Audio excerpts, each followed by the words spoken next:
The basic hunting myth, I would say, is of a kind of covenant between the animal world and the human world, where the animal gives its life willingly.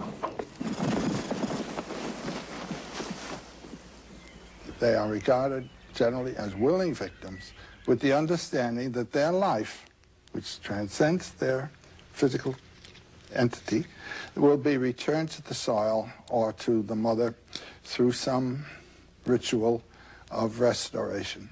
And the principal rituals, for instance, and the principal divinities are associated with the main hunting animal, the animal who is the master animal and sends the flocks to be killed, you know.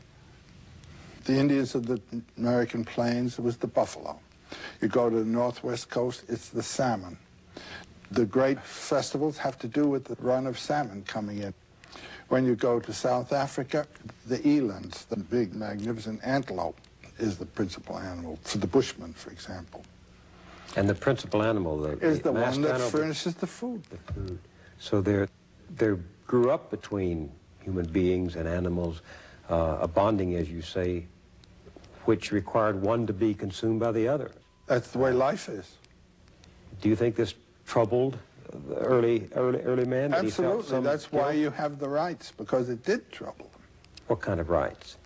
Rituals of appeasement to the animal, of thanks to the animal. A very interesting aspect here is the identity of the hunter with the animal. You mean after the animal has been shot? After the animal has been killed. The hunter then has to fulfill certain rites in a kind of participation mystique, a mystic participation with the animals whose death he has brought about and whose meat is to become his life. So the killing is not simply slaughter. At any rate, it's a ritual act. It's a recognition of your dependency and of the voluntary giving of this food to you by the animal who has given it. It's a beautiful thing. It turns life into a mythological experience. The hunt becomes what? It becomes a ritual.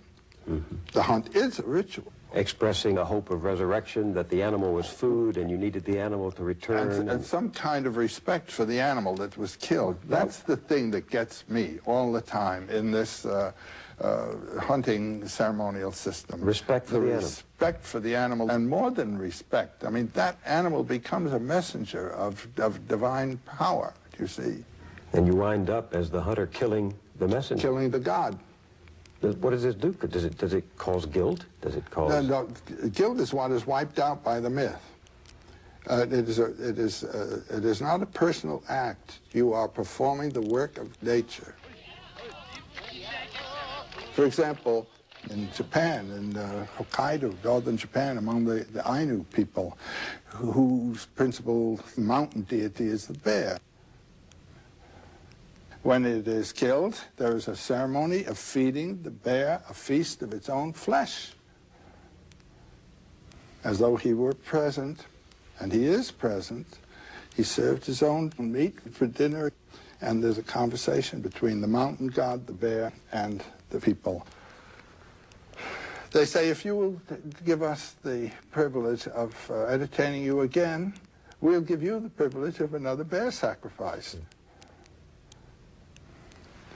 If the cave bear were not appeased, the animals wouldn't appear, and these primitive hunters would starve to death. So they began to perceive some kind of power on which they were dependent greater than their own.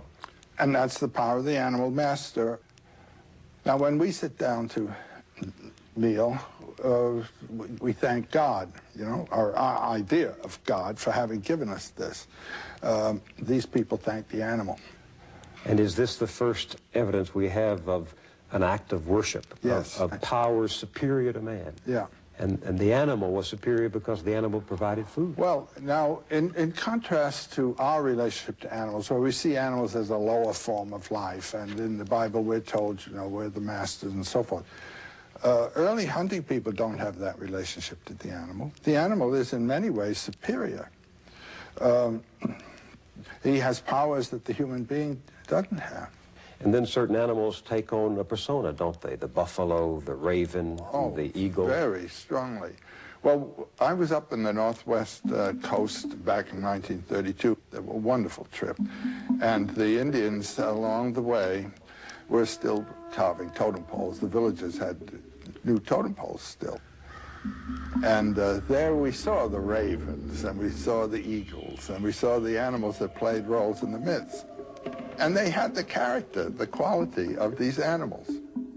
There's a very intimate knowledge and friendly, neighborly relationship to these creatures. And then they killed some of them, you see. The animal had something to do with the shaping of the myths of those people, just as the buffalo for the Indians of the plains played an enormous role. They're the ones that bring the tobacco of gift, the mystical pipe and all this kind of thing. It comes from a buffalo. And when the animal becomes the giver of a ritual and so forth, they do ask the animal for advice, and the animal becomes the model for how to live. You remember